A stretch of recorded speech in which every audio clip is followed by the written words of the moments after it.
Fórum ONZ Timor-Leste Fontil inaugura plataforma podcast onde facilita live streaming para atividades Sira e futuro. Ida, dua, telu.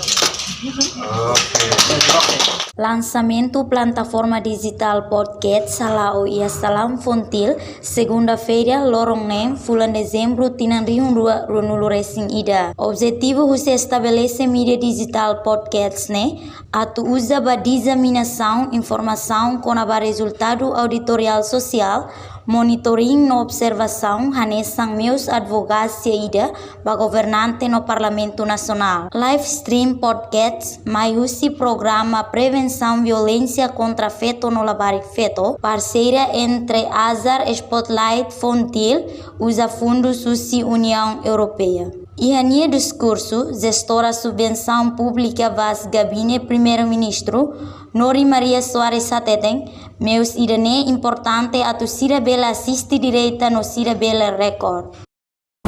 Meus idane mais importante para Sira Bela hari direita kata descobrimento Sira Bela makan sa opini diretor kata diretor so Sira Bela Record para onde está saya Sira Bela nonton di YouTube. Atu Sira afan Sira atu Sira Hanoi bebek descobrimento Sira nebe maka microfone Sira Fontil.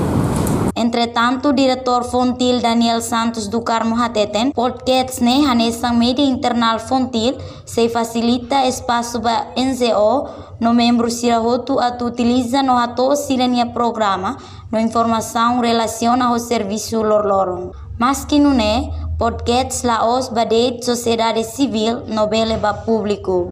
Jadi nessa media internal Fontilian nem produce para advocacia de pública nos facilita espaço para NGO Sira membro Sira Hotu que ele utiliza para atuação no programa Sira Nini Informação e liga ao serviço de Sira Halo idane lawas state badet sociedade civil ne ba público bele combina mas governante Sira não depende ba isu atual be NGO Sira cara foto Sira bele mai utiliza depois depende ba narasumber Sira cara precisa bele mai usa no idane nia hanesan instrumento moderno ida também temos era digitalização também sama ka bela adapta agar bela atualiza serviço tudo ali usi publicação Sira e mídia social e YouTube atau bela sensibiliza público no programa progresso de usi desenvolvimento minerato. Participamos e a cerimônia lançamento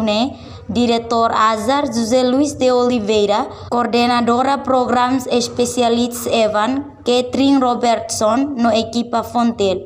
Reportagem Juliana Ranahi, Selfiana Kait, Televisão Timor Post.